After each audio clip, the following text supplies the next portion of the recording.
할렐루야. 네, 오늘 고린도전서 6장 말씀은 두 가지에 대한 내용입니다. 첫 번째로는 교회 안에 분쟁이 일어났었을 때 이거 가지고 세상 법정에 가서 성사를 해서 정말로 부끄러운 일들을 교회가 부끄러움을 당했던 그런 내용과, 또 하나는 우리의 몸이 도대체 무엇인가, 우리의 몸은 무엇을 위해서 하나님께서 우리에게 주셨는가 라고 하는 이 두 부분에 대해서 오늘 고린도전서 6장에서 말씀하고 있습니다. 고린도 교회는 우리가 이제 알게 되는 바는 고린도 교회가 굉장히 복잡한 교회다. 영적으로 정말 혼란스럽고, 그리고 지도자의 부재로 인하여서 권위를 무시하고, 또 여러 가지 음행의 일들, 그런 것들을 그냥 눈 감아주는 그러한 일들도 있고, 은사가 많지만 무질서하여서 이 은사 때문에 오히려 더 많은 사람들이 어려움을 당하고 혼돈하게 되고, 이러한 이 많은 일들이 계속해서 이 교회에 있는데요. 그러한 일들이 결국 이제 또 6장에 보면은 성도들 간의 분쟁이 일어날 때 이 분쟁을 정말로 조정할 사람도 없고, 성도 안에서 이런 것들을 가지고 세상 법정에 가서 그것들을 송사받는, 판단받는 그런 일들까지 교회 안에서 일어나고 있습니다. 이런 일들은 우리가 한국 교회 안에서도 이미 여러 번 봐왔죠. 교회 분쟁이 일어나서 이쪽 사람들과 저쪽 사람들이 서로 교회 건물 때문에 누구 거냐, 네 거냐, 내 거냐, 또는 어떤 법적인 다툼 때문에 교회 안에도 법이 있고, 교회법이라고 하는 것이 있어서 서로 노회나 총회 이런 곳에서 또 조정을 할 수 있는데도 불구하고 그런 것들을 다 무시하고 세상 법정에서 강제되는 세상 법정에 가가지고 그것들을 조정하겠다고 나가서 그렇게 할 때는 그 교회의 영적 상황이 현재 어떤가, 그냥 그 두 사람 또는 교회 안에 있는 어떤 당사자들끼리의 어떤 이런 문제가 세상으로까지 TV에까지 나와서 보도가 되고 어떻게 되었다느니 저쪽에 되었다느니 이러한 그 내용들이 나오기까지 그 교회의 영적인 상황은 뭔가, 고린도 교회가 바로 그런 교회였다는 거예요. 고린도 교회가 이제 교회 안에서만 그런 내용이 있는 것이 아니라 교회 바깥에까지 알려지고 있어요. 이 교회가 얼마나 복잡한지, 성도들끼리 교회 안에서 서로 분쟁이 일어나서 이제 세상 법정에까지 가가지고 사람들 간에 누가 옳고 저게 옳고 교회 안에 있는 문제들이 세상에까지 알려지는 그러한 상황까지 갈 때 이미 그 안에는 그것보다 더 많은 수많은 그 불의한 일들과 또 부정한 것들과 하나님 기뻐하지 않는 온갖 일들이 이미 교회 안에서 오랫동안 일어나고 있었고, 그것들이 계속해서 고쳐지지 아니하고 가다가 결국에는 세상에 그런 것들이 드러나게 된다는 것입니다. 우리가 뭐든지 안에서 이렇게 굼다가 나중에는 뭐 한다는 거에 터진다는 거잖아요. 이 고린도 교회가 이 안에서 굼다 못해서 이제는 그것이 교회 안에 분쟁이 세상 법정에까지 나가서 그들의 판단을 받아야 될 정도까지 그렇게 터져버린 그런 상황이라는 것입니다. 그게 뭐냐면은 그것이 바로 불의한 사람들이 그 안에 있고 불의한 일들이 계속해서 일어나고 있기 때문이다라고 말하는 거죠. 결국 교회 안에서 올바르지 못한 일들이 계속해서 일어났기 때문에 그 일들이 그냥 자체 안에서 되다가 이제는 세상 밖으로 드러나게 되는 그런 창피함, 그런 부끄러움을 당하는 그런 교회가 되어버린 것입니다. 그래서 6장 1절에 보면은 너희 중에 누가 다른 이와 더불어 다툼이 있는데 구태여 불의한 자들 앞에서 고발하고 성도 앞에서 하지 아니하느냐. 교회 내에도 다 법이 있고 그런데 왜 그렇게 하지 아니하고 이거를 세상으로 왜 가지고 나가느냐. 성도가 세상을 판단하는 것을 너희가 알지 못하느냐. 그렇죠. 그리스도의 심판대 앞에서 참으로 12 보좌에 앉아서 예수님의 제자들이 그들을 다스린다라고 했잖아요. 다스린다는 것은 판단한다는 것인데, 그 예수님의 제자들 12이 다스린다는 얘기는 교회가 세상을 그렇게 판단할 수 있는 그런 존재라고 하는 것인데, 그런데 이 교회가 오히려 세상의 판단을 받아야 되는, 우리가 우리나라 초기에 기독교가 들어왔었을 때 다 양반들 또 아주 좋은 그런 그 사람들, 성품이 좋은 사람들, 그런 사람들이 다 교회에 있었어요. 그래가지고 이런 분들이 교회에 가면은 장로님이 되면은 장로님이시냐고, 세상에서는 그냥 별로 취급도 못 받는 직업을 갖고 있는 분이 교회에서 장로님으로서 이렇게 존경을 받는다면 세상에서도 장로님이시냐고, 교회에서 집사님이시냐고 그럴 정도로 그렇게 존중해 주었던 그런 시대가 있었는데요. 그거는 교회가 그만큼 도덕적으로 영적으로 깨어 있었고 많은 사람들에게 존중과 존경을 받을 수 있는 그러한 그 빛과 같은 그러한 그 존재가 교회였기 때문이었습니다. 그래서 오히려 교회가 세상을 걱정하면서 이 세상이 이렇게 되면 안 되는데 이 세상을 위해서 기도하자 하면서 그렇게 할 때 교회의 말을 듣고 그 많은 사람들이 그렇게 지도자들이나 이런 사람들이 또 교회에 와서 하나님 앞에 구하고 기도했던 때가 있었는데요. 어떤 시대 어떤 때부터 점점점 교회가 기득권이 되어지고 또 교회가 잘 살게 되어지고 또 사람들이 많아지고 이러면서 교회에 이 불의한 일들이 막 생겨나기 시작했어요. 거듭나지 않았는데도 직분을 막 주고 거듭나지 않은 목회자들이 나오고 회개하지 않은 장로들이 나오고 그러다 보니까 교회는 세속화되어지고 마치 로마 교회가 처음에 이 콘스탄티누스 대제가 313년에 기독교를 공인하기 이전에는요. 내가 그리스도인이라고 말하기도 어려웠었어요. 하도 핍박이 심하니까. 그래서 그 고난을 어려운 고난을 이겨낸 그리스도인들이 이제는 313년에 기독교가 공인되고 나니까 이제는 해방되어서 자유롭게 예배할 수가 있게 되었는데 그런데 그러다가 기독교가 국교화가 되고 그러면서요 이제는 교회를 안 다니면 출세를 못할 거예요. 이 공직자로 들어갈 수가 없고 고위 공직자가 될 수가 없는 상황까지 갑니다. 그러니까 어떤 일을 하는 겁니까? 바깥에서 그냥 대충 살던 사람이 그냥 세례받고 와가지고 나도 교회 다닌다고 하고 또 우상 숭배했던 사람들 회개하지 않고 그냥 교회 세례를 받는 거예요. 그냥 자기는 그 일을 계속하면서 또 자기는 또 세상 일을 하면서 그대로 교인이라고 하면서 그런 사람들을 받아주고 그런 사람들이 교회의 지도자가 되고 심지어 주교가 되고 또 총회장이 되고 세상 사람들도 못한 사람들이 그 교회에 와서 걸러지지 아니하고 그대로 가니까 교회가 나중에 완전히 타락해가지고 중세시대 때 교황들이 사생아를 낳고 온갖 더러운 아주 그냥 이 참담한 일들이 교회 안에 일어나는 그런 중세의 타락이 뭐였었느냐? 바로 회개하지 않은 사람이 교회에서 직분자가 되고 직분을 얻은 다음에 그것을 가지고서 지도자가 돼버리고 이런 일들이 바로 이 과거에 있었던 그래서 오히려 무슨 일이 돼요? 세상에 폐가 돼버리는 곳이 교회가 돼버렸습니다. 예수님께서 이 땅을 구원하라고 교회를 세웠는데 교회에 거듭나지 않은 사람, 변화되지 않은 사람이 리더가 되고 그 교회를 이끌어가는 그러한 사람들이 되도록 그냥 방치해버렸어요. 누구 책임이겠어요, 이게? 그렇게 스스로 교회가 그렇게 만들어버렸죠. 한국교회도 지금 이러한 가운데서 우리가 잘 뉴스에서 듣는 것처럼 이 교회에 무슨 분쟁이 있다, 저 교회 뭔 일 때문에 싸운다, 그 법원에 가가지고 심판을 받았다는 둥 이런 일들이 큰 교회에서도 그런 일들이 일어나고 있다는 사실은 한국교회가 지금 어떤 상황인가? 우리도 한국교회에 속해 있는데 우리들이 어떠한 상황인가? 우리들이 바로 이런 일들이 터지기 이전에 이미 이 속에 이러한 불의한 일들을 가득하게 눈 감고 가득하게 그러한 것들을 그냥 지나가는 그런 우리의 모습들이 여기에 있다라는 것을 우리는 알 수밖에 없는 것이죠. 그래서 너희는 불의를 행하고 서로 속이는 그런 사람들이 뭐가 된 거예요? 교회에 이 직분자가 되고 리더가 된 거죠. 어제도 얘기했던 것처럼 5장에 이 너희 중에 음행이 있는데 이런 음행은 이방인 쪽에서도 하지 않는 그런 음행들이 있음에도 불구하고 이 사람을 내쫓지 않는다. 초신자가 아닌 거예요, 이 사람이. 초신자가 아니라 교회에 어떤 정도의 위치가 있는데도 불구하고 그런 일들을 행하는 거를 그냥 봐주고 넘어가는. 그러니까 결국에는 교회에서 이런 일이 터지고 그거를 조정할 사람이 없고 자기도 똑같은데 누구에게 뭐 이렇게 하라 저렇게 하라 뭐를 말하겠어요.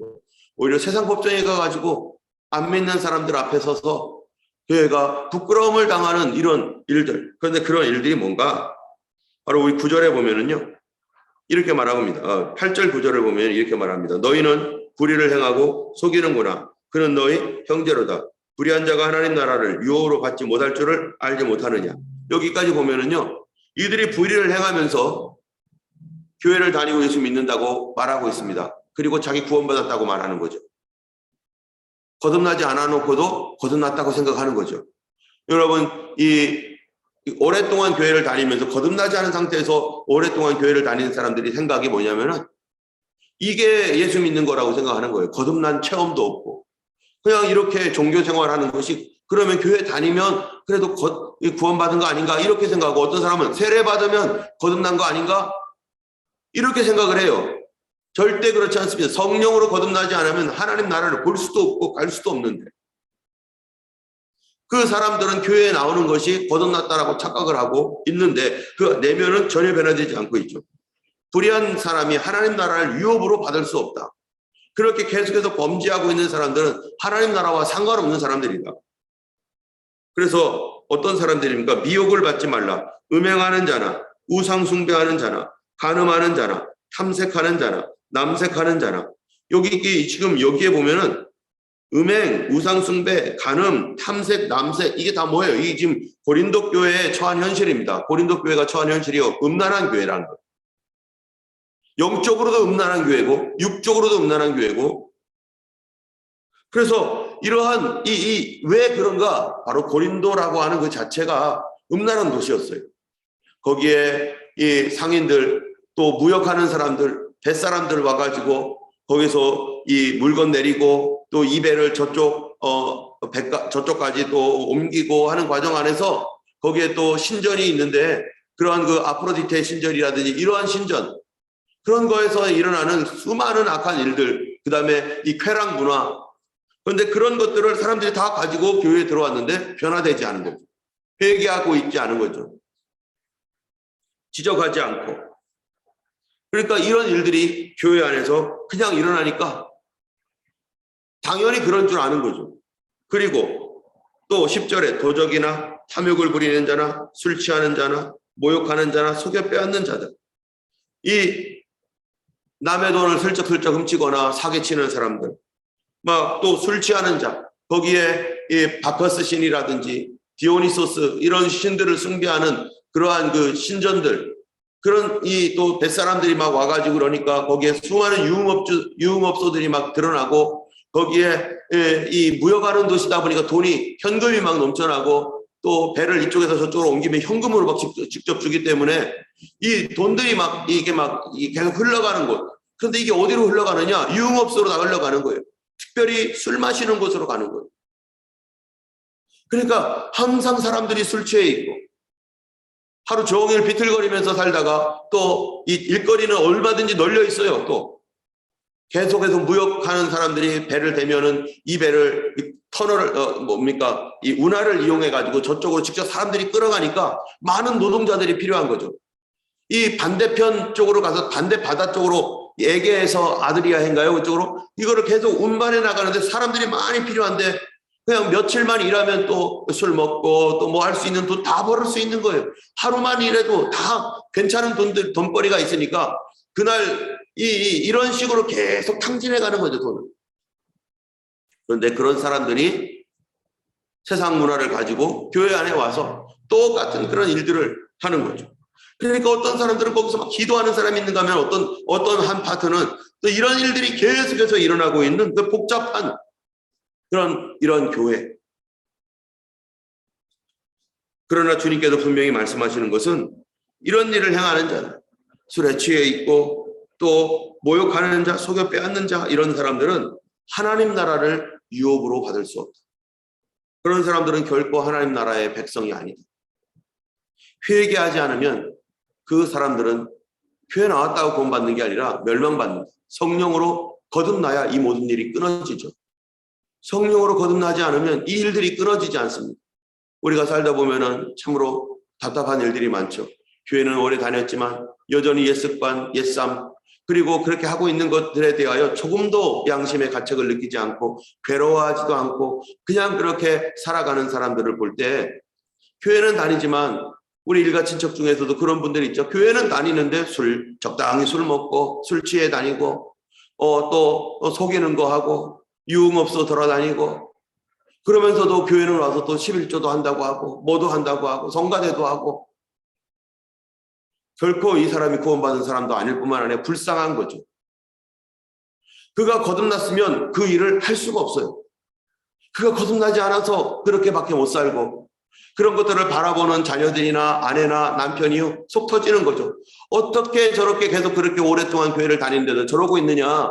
그런데 저럴 수밖에 없는 이유를 우리가 이해를 해야 되는 것은 그들이 거듭나지 않았기 때문에, 성령으로 변화되지 않았기 때문에 이미 변화되고 거듭난 우리가 그들을 불쌍히 품고 하나님 앞에 그 영혼을 하나님 만나달라고, 마치 세례 요한이 정말로 이 불의한 사람들, 군인들과 수많은 이 불의한 사람들, 그런 사람들을 이 예수님을 영접할 수 있도록 하기 위해서 회개하라고 외치고 그들을 위하여 말씀을 전하고 그들을 위해서 기도하여서 예수님이 오실 때 그들이 예수님을 쉽게 영접할 수 있도록 그렇게 세례 요한이 주의 길을 예비했던 것처럼 우리가 우리 가족들을 위해서 그들이 예수님을 영접할 수 있도록 우리와의 관계를 온전하게 하고 그들을 위한 기도가 꾸준히 일어나고, 세례 요한, 예수님이 그냥 오셔도 되는데 왜 예수님이 세례 요한을 보냅니까?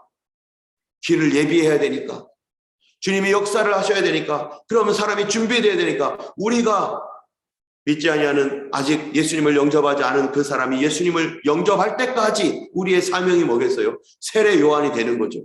그를 위한 세례 요한이 되어서 그를 안타까운 마음으로 기도해주고 사랑으로 보듬어주고 하나님 앞에 엎드려 기도해주는 것, 그래서 우리를 가족으로 불렀고 또 그래서 우리를 같은 교우로 불렀고, 누구 한 사람도 우리 교회에서 잃어버린 바 되지 아니하고 누구 한 사람도 우리 가정에서 잃어버린 바 되지 아니하도록 우리가 세례 요한처럼 주의 길을 그를 위하여 예비하는 그런 사람이 되어야 될 것입니다. 그것이 무엇을 통해서 그렇게 되겠습니까? 바로 기도입니다. 높은 것은 낮아지게 하고 낮은 것은 높아지게 해서 예수님 오시기 편리하도록 우리가 기도로 준비하는 것, 이 기도를 통하여서 그들 가운데 역사하는 악한 것들이 떠나가게 하고, 참으로 기도 이외에는 이런 이유가 나갈 수 없느니라 말씀하신 대로 하나님 앞에 간절한 기도가, 우리가 그 기도의 체험을 해야 될 것이고 그 기도를 통해서 한 영혼을 살리는 그러한 일들, 그래서 우리 하나님께서 모세 때 백성들이 간절히 기도했을 때 하나님 모세를 보내주셔서 그들을 구원했던 것처럼, 그 고통 가운데 부르짖음으로 말미암아 하나님께서 구원자를 보내주셔서 이스라엘을 건졌던 것처럼, 우리가 하나님 앞에 참으로 세례 요한처럼 하나님 앞에 기도하는 사람, 하나님 그를 불쌍히 여겨주시고 애통하게 해주시고 회개할 수 있도록 해주시고, 그가 그렇게 할 수밖에 없는 이유는 회개하지 않았기 때문에, 교회 안에 고린도 교회에 이런 사람들이 들어왔을 때 교회가 그들을 붙잡고 기도해줘야 되고 그래야 되는데 그걸 못했어요. 우리 교회도 정말로 이 며칠 동안 정말로 산상 수련회처럼 가가지고 막 그냥 통성으로 기도하며 막 하나님 앞에 부르짖고 성령 충만을 위해서 정말 이렇게 기도할 수 있는 그러한 교회가 되어야 될 것이고, 우리도 그런 것들이 우리 교회에서 충만하게 일어나기를 정말로 바라고, 또 우리 하나님 그렇게 인도하실 줄로 믿습니다. 우리 하나님께서 정말로 우리의 온 가족들과 우리 형제들, 그들이 하나님의 성전이 되기까지, 지금은 이 술독이 되어 있고 또 담배 공장이 되어 있고 또 불평불만하는 그러한 그 옹고집이 되어 있고, 그러나 그들이 그 묶임에서 풀어나도록 하나님께서는 우리에게 기도하라고 말씀하시고 기도하는 교회가 되라고 하시고 주의 길을 예비하라고 말씀하고 계시는 것입니다. 오늘 우리가 우리 자녀들과 우리 아내와 남편, 우리 가족들, 부모님을 위해서, 그들이 아직 예수께로 돌아오지 않았다면, 우리 사랑하는 사람들이 예수님께로 돌아오지 않았다면 그들은 그럴 수밖에 없다는 것을 알아야 되고, 우리는 그들을 위하여 세례 요한처럼 주님의 길을 예비하는 그런 기도로 예비하고 사랑으로 예비할 수 있는 우리 모두가 되기를 예수님의 이름으로 축원합니다. 우리 함께 이 시간 아까 불렀던